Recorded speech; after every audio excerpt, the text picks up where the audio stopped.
Hello friends, எல்லோரும் எப்படி இருக்கீங்க? நீங்கள் சூப்பரான ஒரு கேக் ரெசிபி தான் பார்க்க போகிறோம்.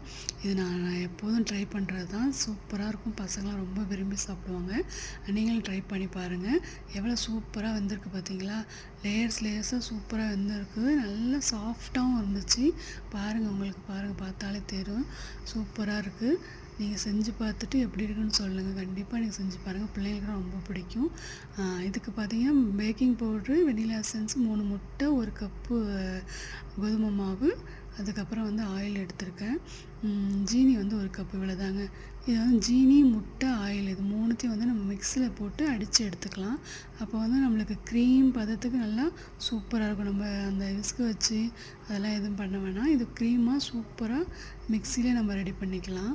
ஆனால் ரொம்ப நேரம் அடிச்சிடக்கூடாது. ஒரு 2 நிமிஷம், 1 நிமிஷத்துக்குள்ளே எடுத்துருங்க. இதுலேயே வெனிலா எசன்ஸ் ஆட் பண்ணிக்கோங்க. நான் அப்புறமா தான் ஆட் பண்ணியிருக்கேன், மறந்துட்டேன். நீங்கள் வெனிலா எசன்ஸ் இதிலே ஆட் பண்ணிக்கோங்க. கோதுமை மாவையும் அந்த பேக்கிங் பவுடரையும் நம்ம சலித்து எடுத்துக்கணும். கேக் செய்கிறப்ப இது முக்கியமான ஒரு ஸ்டெப்பு. நம்ம இதெல்லாம் மிஸ் பண்ணுறப்ப தான் கேக்லாம் ஹார்டாக இருக்கிறது, ஒழுங்காக வேகாமல் இருக்கிறது. இதெல்லாம் நானும் ஒரு பல டைம் ட்ரை பண்ணி தான் இது எனக்கு பர்ஃபெக்டாக வந்துச்சு. எனக்கு ரொம்ப பிடிக்கும். அந்த க்ரீம் கேக்கோட இந்தமாரி டீ கேக்கு ரொம்ப பிடிக்கும். பிள்ளைங்களுக்கு ரொம்ப பிடிக்கும். எந்த அளவுக்கு பார்த்தீங்களா க்ரீமாக இருக்குன்னு சொல்லி.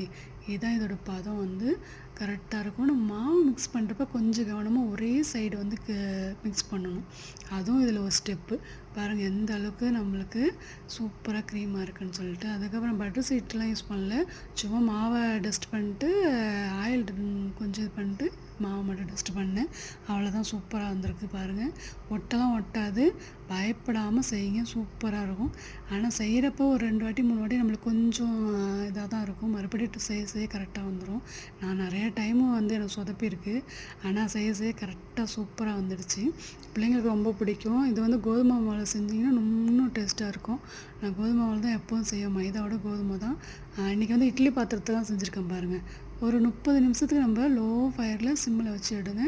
எப்படி பர்ஃபெக்டாக சூப்பராக வந்துச்சு பார்த்தீங்களா? ஹெல்த்தியான நம்ம கேக் ரெடி ஆகிடுச்சு. பிள்ளைங்களுக்கு அடிக்கடி செஞ்சு கொடுங்க. நம்ம வீட்டில் செஞ்சு கொடுத்தாங்கன்னா எந்த பொருளும் நம்ம அதிகமாக கடையில் வாங்கி கொடுக்க வேண்டிய அவசியம் இல்லை. பிடிச்சிருந்தால் லைக் பண்ணுங்கள், ஷேர் பண்ணுங்கள், கண்டிப்பாக சப்ஸ்கிரைப் பண்ணுங்கள், என்ஜாய் பண்ணுங்கள், சப்போர்ட் பண்ணுங்கள். ஓகே, பாய்.